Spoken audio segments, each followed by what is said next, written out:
Assalamualaikum warahmatullahi wabarakatuh. Waalaikumsalam warahmatullahi wabarakatuh. Bagaimana kabar rekan-rekan mahasiswa? Semangat, Alhamdulillah. Sebelum kita mulai perkuliahan hari ini, kita akan mulai dengan bacaan basmalah. Mudah-mudahan perkuliahan kali ini mendapat rahmat barokah Allah Subhanahu wa taala. Amin. Bismillahirrahmanirrahim. Baik, untuk kesempatan sore ini pertemuan kita setelah kemarin kita membahas tentang profesi Polri. Hari ini kita akan membahas profesi notaris. Mungkin di antara rekan-rekan mahasiswa sudah tidak asing lagi dengan profesi notaris ya. Di luar sana banyak sekali papan nama yang kita mungkin sering ketemu ya, dan notaris PPAT, notaris PPAT, bahkan ada yang nyebut notaris pembuat akta koperasi NPAK. Jadi notaris adalah sebuah profesi dalam etika profesi hukum yang disebutkan juga adalah profesi yang punya kode etik dalam hal menjalankan tugasnya. Notaris ada undang-undangnya, yaitu Undang-Undang nomor 2 tahun 2014 tentang jabatan notaris.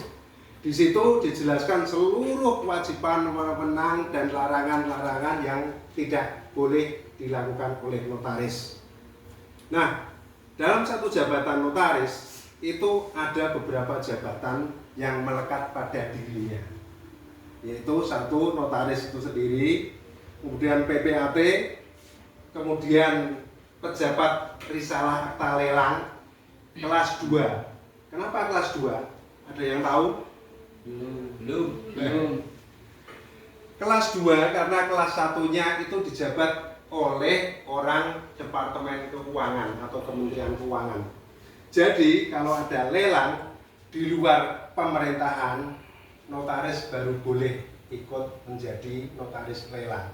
Jadi kalau ada misalnya Pertamina itu mengadakan lelang, notaris tidak boleh membuat risalah aktanya karena itu adalah wewenang dari Kementerian Keuangan. Nah, jabatan lain adalah notaris pembuat akta koperasi. Itu juga ada kompetensinya, harus ditempuh dengan ujian supaya mendapatkan SK. Kemudian yang terakhir ini adalah yang paling mentereng. Mungkin di Indonesia cuma ada 2 atau 3 aja notaris ini, adalah notaris penunjang pasar modal. Karena notaris ini berkantor cuma di BEJ, Bursa Efek Jakarta. Satu aktanya, Anda mau tahu berapa harganya? 50 juta rupiah satu aktanya itu. Jadi sekali PT merger dan sebagainya itu harga aktanya 50 juta rupiah. Nah, dalam menjalankan tugas wewenang jabatannya, notaris ada kode etik tertentu. Wewenang jabatan notaris yang paling utama kewajibannya adalah membuat akta otentik. Jadi membuat akta otentik itu ketika ada klien menghadap ke kantor kami atau ke kantor notaris, itu mau membuat perjanjian sewa menyewa, jual beli dan sebagainya, itu akan dituangkan dalam bentuk akta otentik yang dibuat oleh notaris. Di situ nanti tertera dari mulai nama, objek dan sebagainya, dan sifatnya rahasia. Itu salah satu kewajiban notaris juga menjaga kerahasiaan klien. Kemudian selain itu, notaris juga adalah konsultan hukum dan sifatnya free, gratis, officium nobile. Ada yang tahu officium nobile? Belum. Officium nobile adalah terutama terutama untuk konsultasi tentang hukum kenotariatan yang paling banyak biasanya pertanahan. Nah, masalah yang tadi di mana notaris itu ada beberapa yang diembannya, kami juga sebenarnya punya atasan yang berbeda. SK kami diterbitkan oleh kementerian yang berbeda. Kalau notaris itu SK kami didapatkan dari Kementerian Hukum dan HAM. Kalau dulu, kalau sekarang Kementerian Hukum saja, karena Kementerian Hukum sudah displit dengan Kementerian HAM. Kemudian di PPAT-nya, SK kami diterbitkan oleh Kementerian Agraria dan Tata Ruang, Badan Pertanahan Nasional. Jadi PPAT kami diterbitkan oleh badan tersebut. Untuk NPAK-nya, Notaris Pembuat Akta Koperasi, itu diterbitkan oleh Kementerian Koperasi. Kemudian yang risalah lelang tadi itu berkaitan dengan Kementerian Keuangan.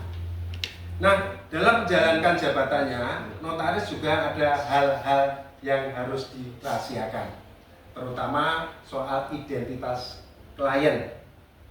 Jadi pada umumnya kalau kita misalnya berhadapan dengan klien, apalagi terutama dalam hal utang piutang di bank, itu sangat tinggi sekali notaris untuk menjaga kerahasiaan klien.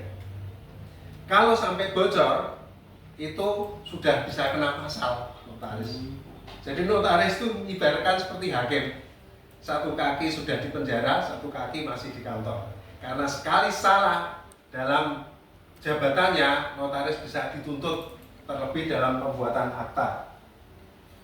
Nah, dalam hal ini saya akan menunjukkan apa yang menjadi kewajiban notaris. Salah satunya tadi saya sudah sebutkan, membuat akta otentik seperti ini misalnya. Ini namanya akta pemberian hak tanggungan.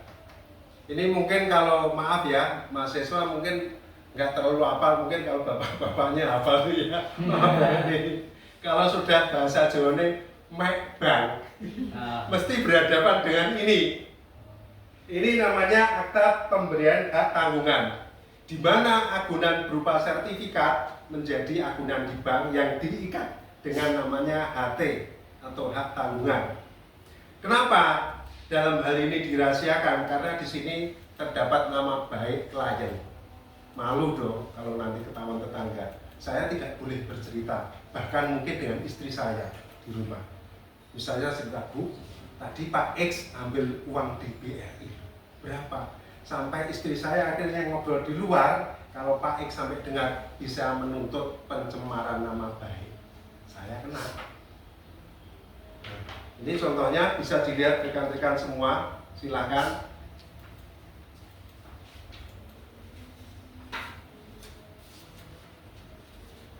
Kemudian itu produknya ini ya, produknya berupa sertifikat ini yang lama ini. Monggo silahkan. Nanti akan saya tunjukkan dengan sertifikat yang baru.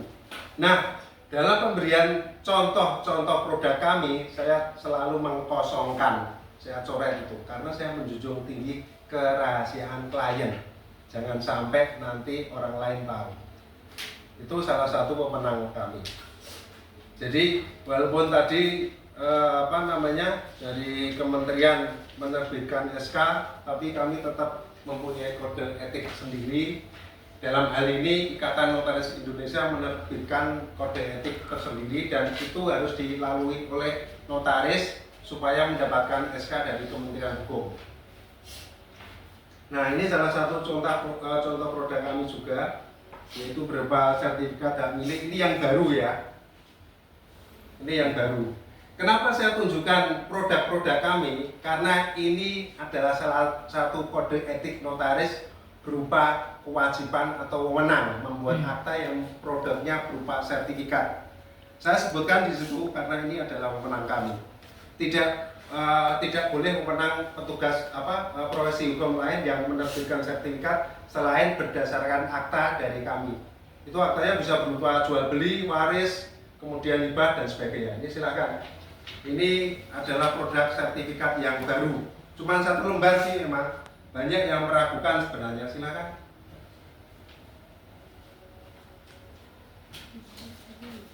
Baik. Dalam profesi hukum yang lain, terutama saya contohkan kemarin dari mulai jaksa, hakim dan sebagainya, itu dalam satu sidang itu sudah langsung kelihatan perwakilan dari moderasi beragama. Karena dalam satu ruang sidang itu akan kita temui hakim, jaksa, polisi, dan pengacara. Di mana hakim, jaksa, polisi, dan pengacara itu mungkin saja beragama berbeda. Tapi mereka bersatu dalam persidangan itu untuk menegakkan keadilan. Supaya apa? Pencari keadilan hukum mendapat kepastian hukum. Sama halnya seperti profesi notaris, ketika membuat akta itu juga memberi kepastian hukum dan pelayanan hukum kepada masyarakat. Nah, dalam dunia notaris, moderasinya beragama terdapat di ketika berhadapan dengan klien. Jadi ingat, notaris tidak boleh menolak klien yang datang ke kantornya. Tidak memandang agamanya Islam, non-Islam, golongan dan sebagainya, itu semua dilayani karena itu salah satu kewajiban dari notaris PPAT. Sampai di sini ada pertanyaan? Cukup? Baik, wis akan saya sebutkan. Notaris setelah bekerja memang SK-nya dari pemerintah, bahkan kami SK dicabutnya oleh pemerintah, diangkat oleh pemerintah, diberhentikan oleh pemerintah. Pertanyaannya, gaji notaris dari mana?